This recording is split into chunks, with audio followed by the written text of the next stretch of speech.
Hi hello ನಮಸ್ತೆ ಮಮತಾ ಕಿರಿಕಿರಿ ಚಾನಲ್ಗೆ ಎಲ್ಲರೂ ಸ್ವಾಗತ. ಇವತ್ತಿನ ಸ್ಪೆಷಲ್ ಸಿಮ್ಲಾ ಮಿರ್ಚಿ ಎಗ್ ಬೋಂಡ.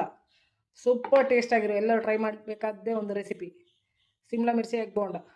ತುಂಬ ಟೇಸ್ಟಾಗಿದೆ. ಇದು ಹೇಗೆ ಮಾಡೋದನ್ನು ನೋಡ್ಕೊಳ್ಳೋಣ. ಏಕೆ ಬೇಕಿದೆ, ಯಾವುದೆಲ್ಲ ಇಂಗ್ರೀಡಿಯೆಂಟ್ ಬೇಕು, ಹೇಗೆ ಮಾಡೋದು, ಯಾವ ರೀತಿ ಅಂತ ನೋಡ್ಕೊಳ್ಳೋಣ ಬನ್ನಿ.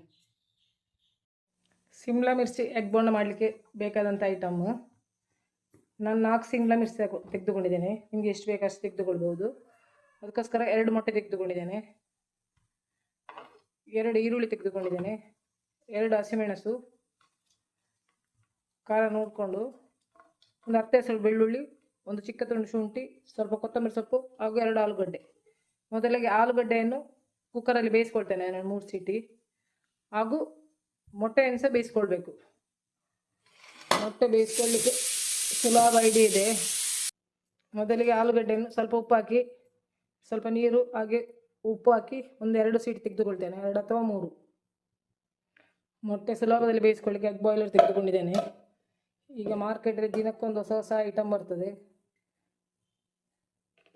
ಒಂದು ಮಕ್ಕಳು ಇದನ್ನು ಪರ್ಚೇಸ್ ಮಾಡಿ ಇಟ್ಟಿದ್ದಾರೆ, ಅಮ್ಮನಿಗೆ ಸುಲಭ ಆಗಲಿಕ್ಕೆ ಹೇಳಿ. ಹಾಗೆ ಅದರಲ್ಲಿ ಇಟ್ಕೊಳ್ತಾ ಇದ್ದೇನೆ. 2 ಮೊಟ್ಟೆ ಇಟ್ಟಿದ್ದೇನೆ, ಸಾಕು. ಈಗ ಮಧ್ಯದಲ್ಲಿ ಕುಕ್ಕರ್ ಸೀಟಿ ಸೌಂಡ್ ಬರ್ತಾ ಉಂಟು, ಕ್ಷಮಿಸಿ. ಈಗ ಎಗ್ ಬಾಯ್ಲರ್ ಸ್ವಿಚ್ ಹಾಕುವ. ನೋಡಿ, ಆನ್ ಆಗಿದೆ. ಇದು ಅದರಷ್ಟಕ್ಕೆ ಆಫ್ ಆಗ್ತದೆ. ಬಾಯ್ಲ್ ಆದ ಕೂಡಲೇ ಅದು ಆಫ್ ಆಗ್ತದೆ. ಇದು ಇರಲಿ ಬದಿಗೆ, ಒಂದು ಬದಿಗೆ ಇಟ್ಕೊಳ್ತೇನೆ ಅದನ್ನು.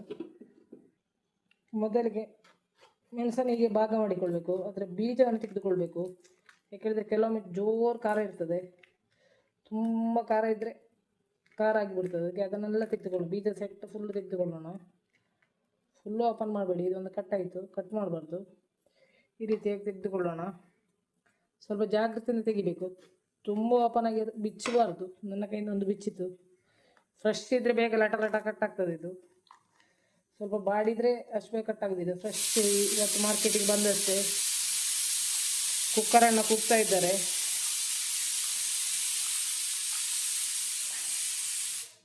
ಈ ರೀತಿಯಾಗಿ 4 ಅಂಶ ಓಪನ್ ಮಾಡಿಕೊಳ್ಳೋಣ. ಫ್ರೆಶ್ ಆದ ಕಾರಣ ಬೇಗ ಕಟ್ಟಾಗ್ತದೆ. ಅದರದ್ದು ಒಳಗಿದೆಲ್ಲ ತೆಗೆದುಕೊಳ್ಳೋಣ.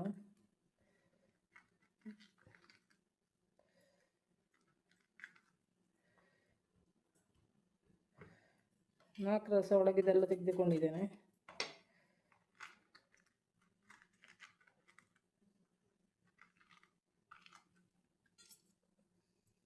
ಇದನ್ನು ಬಾಯಿಗೆ ಹಾಕಿ ನೋಡಿದೆ. ಒಂದು ಖಾರ ಹೇಳಿದರೆ ಭಯಂಕರ ಖಾರ. ಒಳ್ಳೆ ಮೆಣಸಿಗಿಂತ ಸಹ ಖಾರ ಉಂಟು. ಒಂದು ಬೀಜ ಸಹ ಇಡಬಾರ್ದು, ಎಲ್ಲ ಬೀಜವನ್ನು ತೆಗಿಬೇಕು, ಇಲ್ಲ ತಿನ್ನಲಿಕ್ಕೆ ಸಾಧ್ಯ ಇಲ್ಲ. ಬಿಸಾಡಬೇಕಾದಿತ್ತು. ಎಲ್ಲರ ಗಮನಕ್ಕೆ, ಈ ಸಿಮ್ಲಾ ಮಿರ್ಚಿ ಫ್ರೈ ಮಾಡುವಾಗ ಯಾವತ್ತೂ ನೋಡಿಕೊಳ್ಬೇಕು. ಇದು 2 ಕ್ವಾಲಿಟಿ ಇದೆ. ಒಂದು ಕ್ವಾಲಿಟಿ ಖಾರ ಬರೋದಿಲ್ಲ, ಇದು ತುಂಬ ಖಾರದ್ದು. ಎಲ್ಲ ಬೀಜವನ್ನು ತೆಗಿತಾ ಇದ್ದೇನೆ. ಕಾಯಿ ಮೆಣಸು ಸಪೂರಕ್ಕೆ ಕಟ್ ಮಾಡಿ ಇಟ್ಕೊಳ್ಳೋಣ.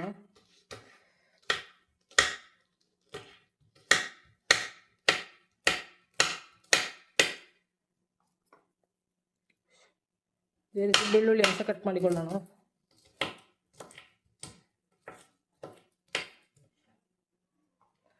ಸಿಪ್ಪೆ ತೆಗಿಲಿಕ್ಕೆ ಇಷ್ಟದೇ ತೆಗೀರಿ. ಸಿಪ್ಪೆ ಇದ್ರೆ ಪರಿಮಳ, ತೊಳೆದು ತಗೊಂಡು ಸಾಕು. ನಾನು ತೊಳೆದು ತಗೊಂಡಿದ್ದೇನೆ. ಸಿಮ್ಲಾ ಮಿರ್ಚಿ ಕೂಡ ತೊಳೆದೇ ತಗೊಂಡದ್ದು. ಹಾಗೂ ಒಂದು ಚಿಕ್ಕ ತುಂಡು ಶುಂಠಿ, ತುಂಬ ತೊಳೆದು ಬೇಡ, ಚಿಕ್ಕ ಸಾಕು.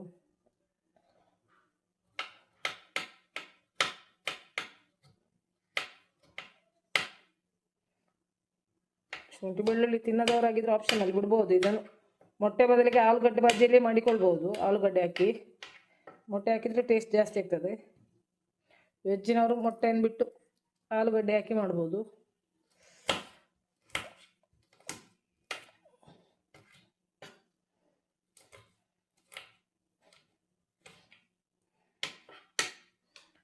ಈರುಳ್ಳಿಯನ್ನು ಕಟ್ ಮಾಡಿಕೊಳ್ಳೋಣ ಸಪೋರದ್ದು.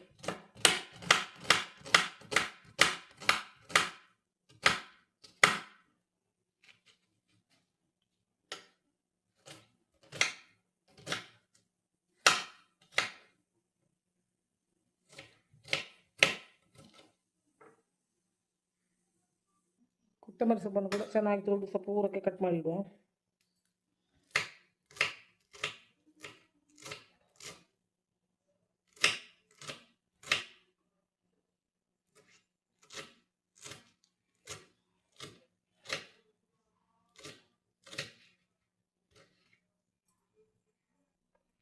ಎಲ್ಲವನ್ನು ಕಟ್ ಮಾಡಿ ಇಟ್ಕೊಂಡಿದ್ದೇನೆ. ಈಗ ಈರುಳ್ಳಿ, ಶುಂಠಿ, ಬೆಳ್ಳುಳ್ಳಿ, ಕಾಯಿ ಮೆಣಸು, ಕೊತ್ತಂಬರಿ ಸೊಪ್ಪು ಹೀಗೆ ನಾನು ಫ್ರೈ ಮಾಡಲಿಕ್ಕೆ ಒಂದು ಬ್ಯಾಟರ್ ರೆಡಿ ಮಾಡಿ ಒಂದು ಬೌಲ್ ತೆಗೆದುಕೊಂಡಿದ್ದೇನೆ. ಸಣ್ಣ ಕಪ್ಪಲ್ಲಿ 1 ಕಪ್ಪು ಕಡಲೆ ಹಿಟ್ಟು ತೆಗೆದುಕೊಂಡಿದ್ದೇನೆ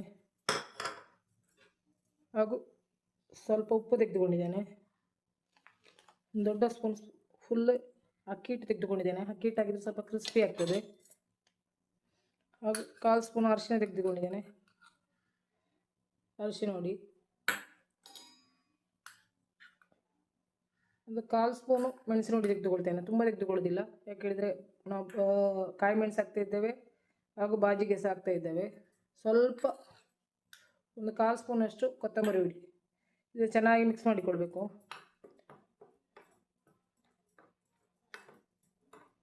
ತುಂಬ ಖಾರ ಮಾಡೋದು ಬೇಡ, ಎಲ್ಲ ಖಾರ ಮಿಕ್ಸ್ ಆದಾಗ 3ರಲ್ಲಿ ಸಹ ಖಾರ ಬರ್ತದಾಗ ಸರಿ ಆಗ್ತದೆ. ಮೆಣಸಿನ ಸ್ವಲ್ಪ ಖಾರ ಇರ್ತದೆ, ಇದರಲ್ಲಿ ಸ್ವಲ್ಪ ಖಾರ ಇದು ಹಾಗೂ ಇದರ ಬಾಜಿದು ಸ್ವಲ್ಪ ಖಾರ. ಸ್ವಲ್ಪ ಹಿಂಡಿ ನೋಡಿ, ಹಿಂಗೆ ಹಾಕ್ಬೇಕು. ಹಿಂಗೆ ಹಾಕಿದ್ರೆ ಕಡಲೆ ಹಿಟ್ಟಿದ ಐಟಮ್ ಎಲ್ಲ ಗ್ಯಾಸ್ ಆಗ್ತದೆ, ಹಾಗಾಗಿ ಹಿಂಗೆ ಹಾಕಿ ಕೊಡೋದು ಒಳ್ಳೆಯದು. ನೀರು ಹಾಕಿ ಮಿಕ್ಸ್ ಮಾಡುವ. ತುಂಬ ನೀರು ಹಾಕೋದು ಬೇಡ, ಸ್ವಲ್ಪ ದಪ್ಪ ಇರಲಿ, ತೆಳು ಮಾಡೋದು ಬೇಡ.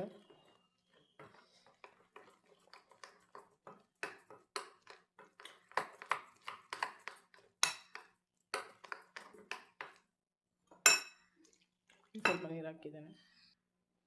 ಬ್ಯಾಟರ್ ಅದಕ್ಕೆ ರೆಡಿ ಆಗಿದೆ ನೋಡಿ. ಇದ್ರ ಉಪ್ಪು ಸರಿ ಉಂಟಲ್ಲಿ ನೋಡ್ಬೇಕು. ಇವತ್ತಿಗೆ ಉಪ್ಪಿಲ್ಲ, ಸ್ವಲ್ಪ ಚಪ್ಪೆ ಹಾಕಿಕೊಳ್ತೇನೆ. ತುಂಬ ಹಾಕ್ಬಾರ್ದು, ತುಂಬ ಸ್ಟ್ರಾಂಗ್ ಬೇಡ, ಉಪ್ಪು ಸ್ವಲ್ಪ ಹಾಕಿಕೊಳ್ತೇನೆ. ಸ್ವಲ್ಪ ಉಪ್ಪು ಹಾಕಿದ್ದೇನೆ. ಈಗ ರೆಡಿಯಾಗಿದೆ. ಬ್ಯಾಟರ್ ಒಂದು ಸೈಡಿಗೆ ಇಡುವ. ನಮ್ಮ ಮೊಟ್ಟೆ ಬೆಂದಿದೆ, ಅದನ್ನು ಸಹ ತೆಗೆದುಕೊಳ್ಳೋಣ. ಮೊಟ್ಟೆ ನೋಡಿ ಬೆಂದು ಅದೇ ಆಫ್ ಆಗಿದೆ. ಮೊಟ್ಟೆ ತೆಗೆದುಕೊಂಡಿದ್ದೇನೆ, ಅದನ್ನು ಸಿಪ್ಪೆ ತೆಗೆದು ತರ್ತೇನೆ. ನಮ್ಮ ಮೊಟ್ಟೆ ಸಹ ಬೆಂದಿದೆ, ಸಿಪ್ಪೆ ತೆಗೆದೆ. ಆಲೂಗಡ್ಡೆ ಸಹ ಬೆಂದಿದೆ. ಮೊದಲಿಗೆ ಆಲೂಗಡ್ಡೆ ಸ್ಮ್ಯಾಶ್ ಮಾಡಿಕೊಳ್ಳೋಣ. ಕರೆಕ್ಟ್ ಬೆಂದಿದೆ ನೋಡಿ, ಆಲೂಗಡ್ಡೆ ಸ್ಮ್ಯಾಶ್ ಆಗಿದೆ. ಮೊಟ್ಟೆಯನ್ನು ಸಹ ಪೂರಕ್ಕೆ ಕಟ್ ಮಾಡಿಕೊಳ್ಳೋಣ. ಆಲೂಗಡ್ಡೆ ಸರಿ ಸ್ಮ್ಯಾಶ್ ಆಗಿದೆ. ಆ್ಯಕ್ಚುಲಿ ನಾವು ಆಲೂಗಡ್ಡೆಯನ್ನು ತಿನ್ನೋದಿಲ್ಲ, ಗ್ಯಾಸ್ ಹೇಳಿ. ಹೊರಗಿನ ಕಂಟ್ರಿಲೆಲ್ಲ ಬಾಯ್ಲ್ಡ್ ಆಲೂಗಡ್ಡೆ ಅವ್ರದ್ದೊಂದು ಹೊತ್ತಿನ ಲಂಚ, ಬ್ರೇಕ್ಫಾಸ್ಟ್ ಆಗಿರ್ತದೆ. ಬಾಯ್ಲ್ಡ್ ಆಲೂಗಡ್ಡೆ ತಿಂತಾರೆ ನೋಡಿ. ಆಲೂಗಡ್ಡೆ ರೆಡಿ. ಮೊಟ್ಟೆಯನ್ನು ಕಟ್ ಮಾಡಿಕೊಳ್ಳೋಣ. ಜಾಸ್ತಿ ಮಾಡೋರು ಜಾಸ್ತಿ ತಗೊಳ್ಬೇಕು. ಎಲ್ಲ ಒಂದು ತೆಗೆದು ಸಪ್ರೇಟ್ ಇಡುವ.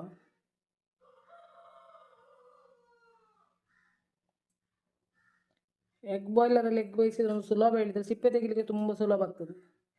ಯಾವುದೇ ಕಷ್ಟ ಇಲ್ಲ, ಕರೆಕ್ಟಾಗಿ ಬರ್ತದೆ. ಚಿಕ್ಕ ಚಿಕ್ಕ ತುಂಡುಗಳನ್ನಾಗಿ ಮಾಡಿಕೊಳ್ಳೋಣ.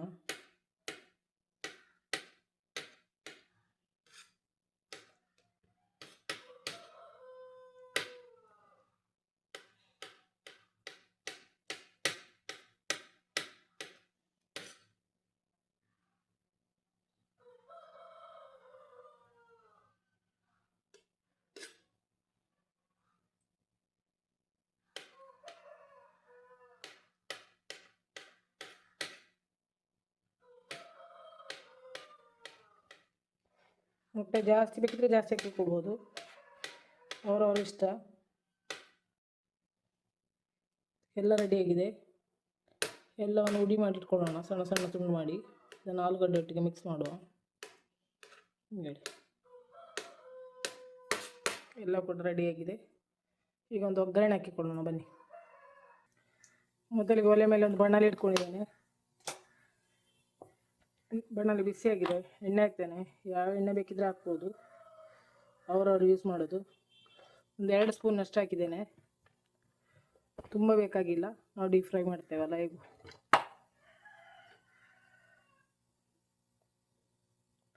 ಎಣ್ಣೆ ಬಿಸಿಯಾದಾಗ ಮೊದಲಿಗೆ ಶುಂಠಿ ಬೆಳ್ಳುಳ್ಳಿ ಹಾಕ್ತಾ ಇದ್ದೇನೆ.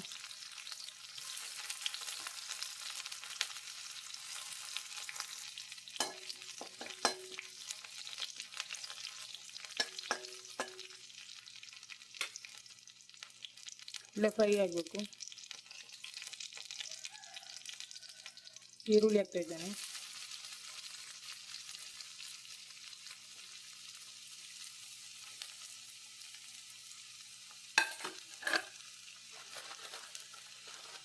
ರುಚಿಗೆ ಸ್ವಲ್ಪ ಉಪ್ಪು ಕೂಡ ಹಾಕ್ತಿದ್ದೇನೆ, ಸ್ವಲ್ಪ ಹಾಕ್ತಿದ್ದೇನೆ. ಬ್ಯಾಟರಿಗೆ ಹಾಕಿದ್ದೇನೆ, ಆಲೂಗಡ್ಡೆಗೆ ಹಾಕಿದ್ದೇನೆ, ಕಾರಣ ಸ್ವಲ್ಪ ಉಪ್ಪು ಹಾಕಿದ್ದೇನೆ. ಮತ್ತೆ ನೋಡ್ಕೊಂಡು ಹಾಕು.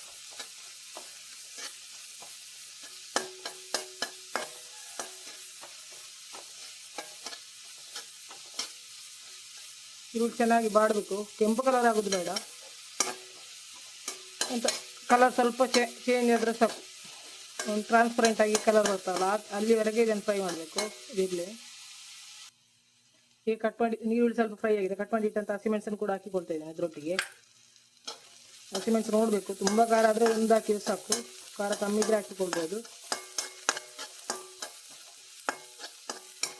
ಮಕ್ಕಳಲ್ಲಿದ್ದರೆ ಹಸಿಮೆಣಸನ್ನು ಸ್ಕಿಪ್ ಮಾಡಿ ಖಾಲಿ ಮೆಣಸಿನ ಹುಡಿ ಎಣ್ಣೆ ಸ್ವಲ್ಪ ಜಾಸ್ತಿ ಹಾಕಿಕೊಳ್ಬೋದು, ಖಾರ ಆಗ್ಬೋದು ಮಕ್ಕಳಿಗೆ. ಹಸಿಮೆಣಸು ಹಾಕಿದ್ರೆ ಸ್ವಲ್ಪ ಪರಿಮಳ ಒಳ್ಳೆ ಬರ್ತದೆ. ಇಲ್ಲಾಂದರೆ ಬಾಜಿ ಆದಮೇಲೆ ತೆಗೆದುಕೊಳ್ಬೇಕು, ಆ ಥರ ಸಹ ಮಾಡ್ಬೋದು. ಎಲ್ಲ ಆದಮೇಲೆ ಬಾಜಿ ಆದಮೇಲೆ ಹಸಿಮೆಣಸನ್ನು ತೆಗೆದಿರಿಸಿಡ್ಬೋದು. ಅದರ ಫ್ಲೇವರೆಲ್ಲ ಅದಕ್ಕೆ ಬಂದಿರ್ತದೆ, ಈರುಳ್ಳಿಗೆ ಇಳಿದಿರ್ತದೆ. ಈಗ ಈರುಳ್ಳಿ ಬಣ್ಣ ಬದಲಾಗ್ತಾ ಇದೆ, ಸ್ವಲ್ಪ ಬೆಂಕಿ ಸಿಮ್ ಮಾಡಿ ಅರಿಶಿನ ಹುಡಿ 1/4 ಸ್ಪೂನು,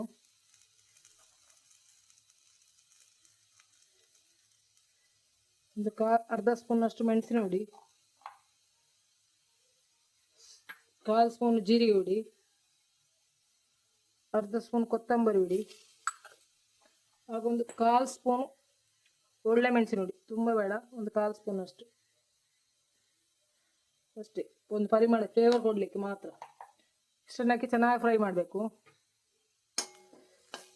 ಬೆಂಕಿ ಮಾತ್ರ ಸಿಮ್ಮಲ್ಲಿ ಇಡಬೇಕು, ಬೆಂಕಿ ಐಯಲ್ಲಿಟ್ಟರೆ ಖರ್ಚು ಹೋಗ್ಬೋದು.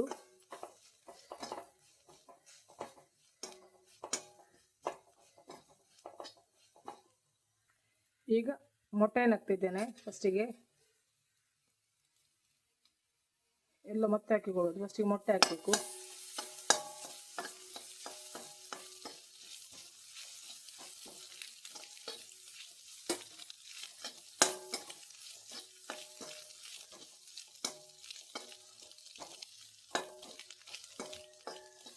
ಒಂದು ನಿಮಿಷಗಳ ಕಾಲ ಮೊಟ್ಟೆನಿಗೆ ಫ್ರೈ ಮಾಡುವ. 1 ನಿಮಿಷ ಸಾಕು, ಜಾಸ್ತಿ ಬೇಡ. ಈಗ ಹಳದಿಯನ್ನು ಹಾಕಿಕೊಳ್ತಾ ಇದ್ದೇನೆ, ಎಲ್ಲೋ ಕಟ್ ಮಾಡಿಟ್ಟಂತ ಎಲ್ಲೋ, ಅದನ್ನು ಕೂಡ ಫ್ರೈ ಮಾಡ್ತೇನೆ ಸ್ವಲ್ಪ ಹೊತ್ತು.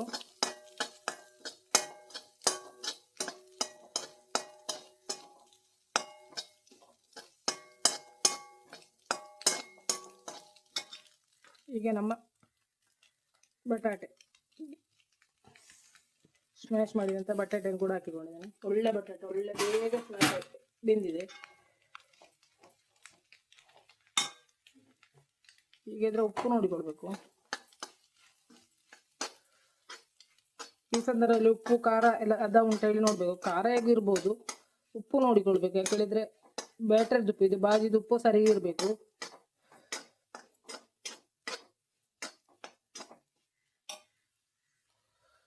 ಸ್ವಲ್ಪ ಕಮ್ಮಿ ಉಂಟು, ಸ್ವಲ್ಪ ಉಪ್ಪು ಹಾಕ್ತಾ ಇದ್ದೇನೆ. ಸ್ವಲ್ಪ ಲೆಮನ್ ಜ್ಯೂಸು, ಸ್ವಲ್ಪ ಒಂದು 1/4 ಸ್ಪೂನಷ್ಟು, ತುಂಬ ಹಾಕಲಿಲ್ಲ. ಕಟ್ ಮಾಡಿ ಇಟ್ಟಂಥ ಕೊತ್ತಂಬರಿ ಸೊಪ್ಪು ಚೆನ್ನಾಗಿ ಮಿಕ್ಸ್ ಮಾಡಬೇಕು. ಎಲ್ಲ ಹೊಂದಿಕೊಳ್ಬೇಕು. ಕೊನೆಯದಾಗಿಕ್ಕೆ ಸ್ವಲ್ಪ ಕಸೂರಿ ಮೆಥಿ, ಸ್ವಲ್ಪ ಕಸೂರಿ ಮೆಥಿಯನ್ನು ಹಾಕಿಕೊಳ್ತಾ ಇದ್ದೇನೆ ಸ್ವಲ್ಪ. ಯಾಕೆ ಹೇಳಿದ್ರೆ ಒಂದು ಫ್ಲೇವರ್ ಚೆನ್ನಾಗಿ ಕೊಡ್ತದೆ. ನಮ್ಮ ಮೊಟ್ಟೆಯಲ್ಲಿ ಏನಾದರೂ ಹಳದಿ ಹಾಕಿದಾಗ ಒಂದು ಸ್ಮೆಲ್ ಚೇಂಜ್ ಆಗ್ತಲ್ಲ, ಅದಕ್ಕೆ ಆ ಫ್ಲೇವರ್ ಚೇಂಜ್ ಆಗಲಿಕ್ಕೆ ಕಸೂರಿ ಮೆಥಿ ಸ್ವಲ್ಪ. ಈಗ ನಮ್ಮ ಬಾಜಿದು ಸ್ಮೆಲ್ಲೇ ಚೇಂಜ್ ಆಯಿತು, ಒಳ್ಳೆ ಸ್ಮೆಲ್ ಬರ್ತದೆ. ಕೊತ್ತಂಬರಿ ಸೊಪ್ಪು ಹಾಗೂ ಸ್ವಲ್ಪ ಕಸೂರಿ ಮೆಥಿ. ಈಗ ಇದು ಬಾಜಿ ರೆಡಿಯಾಗಿದೆ. 1 ನಿಮಿಷ ಇದು ತಣಿಲಿ, ಗ್ಯಾಸ್ ಆಫ್ ಮಾಡಿ ಇಲ್ಲೇ ಬಿಡ್ತೇನೆ, ತಣಿಲಿಕ್ಕೆ ಬಿಡುವ. ಈಗ ನಮ್ಮ ಮಿರ್ಚಿ ತೆಗೆದುಕೊಂಡಿದ್ದೇನೆ, ಸಿಮ್ಲಾ ಮಿರ್ಚಿ, ಹಾಗೂ ನಮ್ಮ ಬಾಜಿ ಇದರೊಳಗೆ ತುಂಬಿಸಬೇಕು ನೋಡಿ. ಕರೆಕ್ಟಾಗಿ ಇದರೊಳಗೆ ಹೋಗಬೇಕಲ್ಲ, ಫುಲ್ಲು ತುಂಬಿಸಬೇಕು. ಎಂಡ್ವರೆಗೆ ಸ್ಟಫ್ ಆಗ್ತದೆ. ಮೊಟ್ಟೆ ತಿನ್ನೋರದ್ದವರಾದರೆ ಮೊಟ್ಟೆನೊಂದು ಸ್ಕಿಪ್ ಮಾಡಿ ಬಾಕಿದನ್ನು ಮಾಡ್ಬೋದು, ಹಾಕ್ಬೋದು. ಮೊಟ್ಟೆ ತಿನ್ನೋದಿದ್ರೆ ಮೊಟ್ಟೆ ಹಾಕಿ, ತುಂಬ ಟೇಸ್ಟ್ ಆಗ್ತದೆ. ಈ ರೀತಿಯಾಗಿದೆ ನೋಡಿ. 4 ಕಂಸ ಇದೇ ರೀತಿ ಮಾಡ್ತೇನೆ.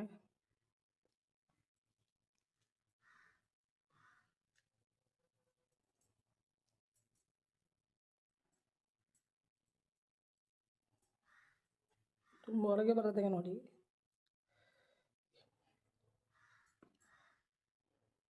ಇದೀಗ 4 ರೆಡಿಯಾಗಿದೆ. ಸ್ವಲ್ಪ ಬಜ್ಜಿ ಉಳಿದಿದೆ, ಪರವಾಗಿಲ್ಲ, ಪಲ್ಯದಾಗಿ ಯೂಸ್ ಮಾಡ್ಬೋದು. ಇಲ್ಲದ್ರೆ ಇನ್ನೊಂದು 2 ಮೆಣಸು ಅಂದರೆ ಪುನಃ ಮಾಡ್ಬೋದು. ಈಗ 4 ಇದೇ ರೀತಿ ರೆಡಿ ಮಾಡಿ ತೆಗೆದುಕೊಂಡಿದ್ದೇನೆ. ಸ್ವಲ್ಪ ಬಾಜಿ ಉಳಿದಿದೆ, ಅದು ಪಲ್ಯದಾಗಿ ಯೂಸ್ ಮಾಡಿಕೊಳ್ಬೋದು. ಒಳ್ಳೆ ಟೇಸ್ಟ್ ಆಗಿದೆ. ಹೀಗೆ ಇದನ್ನು ಮಾಡಬೇಕಲ್ಲ, ಅದಕ್ಕೆ ಒಂದು ಗ್ಲಾಸ್ ತೆಗೆದುಕೊಂಡಿದ್ದೇನೆ. ಸಿಮ್ಲಾ ಮಿರ್ಚನ್ನು ಫ್ರೈ ಮಾಡಲಿಕ್ಕೆ ಸುಲಭವಿದೆ ಅಂತ ಹೇಳಿದರೆ ಒಂದು ಗ್ಲಾಸ್ ನೋಡಿ. ಈ ಬೇಟರನ್ನು ನಾನು ಇದಕ್ಕೆ ಹಾಕ್ತಿದ್ದೇನೆ. ಎಲ್ಲವನ್ನು ಇದಕ್ಕೆ ಹಾಕಿದ್ದೇನೆ.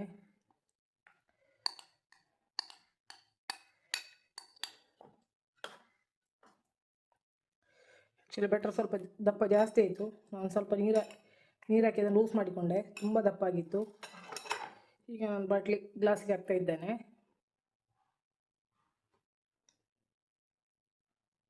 ನೋಡಿ,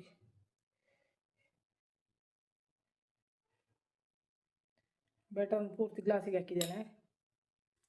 ಇದನ್ನು ಫ್ರೈ ಮಾಡಲಿಕ್ಕೆ ಒಂದು ಬಾಣಲೆ ಇಟ್ಟಿದ್ದೇನೆ. ಅದಕ್ಕೆ ಎಣ್ಣೆ ಹಾಕಬೇಕು. ಯಾವ ಎಣ್ಣೆ ಬೇಕಿದ್ರೆ ಹಾಕಿ. ನಾನು ಮಾತ್ರ ತೆಂಗಿನೆಣ್ಣೆ ಯೂಸ್ ಮಾಡುವ ಕಾರಣ ತೆಂಗಿನೆಣ್ಣೆ ಹಾಕ್ತಾ ಇದ್ದೇನೆ. ಸಿಮ್ಲಾ ಮಿರ್ಚಿ ಮುಳುಗುವಷ್ಟು ಹಾಕಬೇಕು, ತುಂಬ ಬೇಡ. ಮೆಣಸು ಮುಳುಗಬೇಕು ಅಷ್ಟೇ. ಒಮ್ಮೆ ಫ್ರೈ ಮಾಡಿದ ಎಣ್ಣೆಯನ್ನು ಪುನಃ ಫ್ರೈ ಮಾಡಿ ಯೂಸ್ ಮಾಡೋದು ಆರೋಗ್ಯಕ್ಕೆ ಒಳ್ಳೆಯದಲ್ಲ. ಅದ ಕಾರಣ ನಾನು ಒಮ್ಮೆ ಯೂಸ್ ಮಾಡಿದ ಎಣ್ಣೆಯನ್ನು ಮತ್ತೆ ಯೂಸ್ ಮಾಡೋದಿಲ್ಲ, ಅದನ್ನು ಚೆಲ್ಲಿಯೇ ಬಿಡ್ತೇನೆ. ಎಷ್ಟು ಕಾಸ್ಟ್ಲಿ ಎಣ್ಣೆ ಆದರೂ ಪರವಾಗಿಲ್ಲ, ಕಣ್ಣು ಮುಚ್ಚಿ ಚೆಲ್ಲೋದು.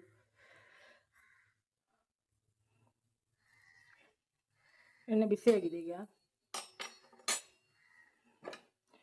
ಸಿಮ್ಲಾ ಮಿರ್ಚಿ ಬೋಂಡ ಮಾಡಲಿಕ್ಕೆ ನಿಜವಾಗಿ ಇದು ಸುಲಭ ಇದೆ. ಯಾಕೆ ಗೊತ್ತುಂಟ? ಪಾತ್ರೆಯಲ್ಲಿ ಇಟ್ಟರೆ ಇದನ್ನು ನಮಗೆ ತುಂಬ ಕಷ್ಟ ಆಗ್ತದೆ ತೋಪಲ್ಲಿ ಮುಳುಗಿಸ್ಲಿಕ್ಕೆ. ನೋಡಿ, ಹೀಗೆ ಮುಳುಗಿಸ್ಕೊಳ್ಳೋದು, ಹಾಗೆ ಒಮ್ಮೆ ತಿರುಗಿಸ್ಕೊಳ್ಳೋದು. ಹೀಗೆ ಫುಲ್ಲು ಸುಲಭದಲ್ಲಿ ಬಂತು. ಹಾಕಿಕೊಂಡಿದ್ದೇನೆ. ಸ್ವಲ್ಪ ಚಿಕ್ಕದಾದರೆ ಇಲ್ಲಿಂದಲೇ ಒಮ್ಮೆ ಒಂದೇ ರೌಂಡಿಗೆ ಸರಿ ಆಗ್ತದೆ. ದೊಡ್ಡದಾದರೆ ಹೀಗೆ ಮಾಡಿಕೊಳ್ಬೇಕು. ಇದಕ್ಕಿಂತ ದೊಡ್ಡ ಗ್ಲಾಸ್ ಇದ್ದರೆ ಅದನ್ನು ಹಾಕಿಕೊಳ್ಬೋದು. ಅದು ಪಾತ್ರೆಯಲ್ಲಿ ಹಾಕೋದಿದ್ರೆ ಸ್ವಲ್ಪ ಕಷ್ಟ ಉಂಟು. ಪಾತ್ರೆ ಒಳಗೆ ಸರಿಯಾಗಿ ನಿಲ್ಲುವುದಿಲ್ಲ, ಇಡಿಯಾಗಿ ಬರೋದಿಲ್ಲ, ಒಡೆದು ಹೋಗ್ತದೆ ಎಲ್ಲ. ಈಗ ನೋಡಿ ಸರಿಯಾಗಿ ಬಂದಿದೆ. ಬೆಂಕಿ ಮೀಡಿಯಮಲ್ಲಿ ಇಟ್ಕೊಳ್ಳೋಣ. ಸೈಡ್ ಫ್ರೈ ಆಗ್ತಾ ಬಂದಿದೆ. ಮಚ್ಚಿ ಹಾಕುವ ನೋಡಿ.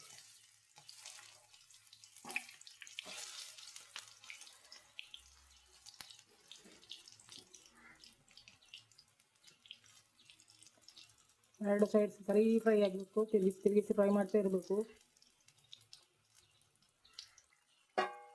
ಈಗ ನೋಡಿ, ಇದು 2 ಸೈಡ್ ಫ್ರೈ ಆಗಿದೆ. ತೆಗೆದುಕೊಳ್ತೇನೆ ಇದನ್ನು.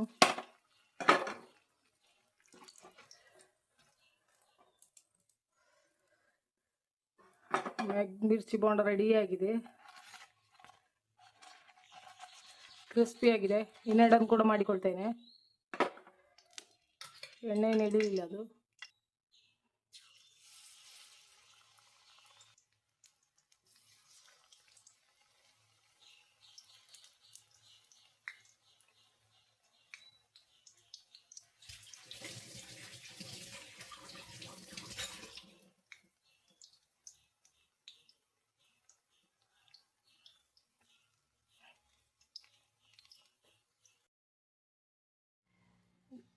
ಈಗ ನಮ್ಮ 4 ಬೋಂಡ ಕೂಡ ರೆಡಿಯಾಗಿದೆ. ಬಿಸಿ ಬಿಸಿ ಎಗ್ ಬೋಂಡ ಸವಿಲಿಕ್ಕೆ ಸಿದ್ಧವಾಗಿದೆ. ನೋಡಿ, ಇದನ್ನು ಕಟ್ ಮಾಡಿ ನೋಡುವ ಬನ್ನಿ. ಈಗ ನಮ್ಮ ಬಿಸಿ ಬಿಸಿ ಎಗ್ ಬೋಂಡ ಸವಿಲಿಕ್ಕೆ ಸಿದ್ಧ ಆಗಿದೆ. ಅದನ್ನು ಕಟ್ ಮಾಡಿ ತೋರಿಸ್ತೇನೆ ನೋಡಿ. ಸೂಪರಾಗಿ ಬಂದಿದೆ. ಎಲ್ಲರೂ ಟ್ರೈ ಮಾಡಿ. ನಿಮಗೆ ನನ್ನ ಈ ರೆಸಿಪಿ ಇಷ್ಟ ಆದರೆ ಲೈಕ್ ಮಾಡಿ, ಶೇರ್ ಮಾಡಿ, ಕಮೆಂಟ್ ಮಾಡಿ. Thank you.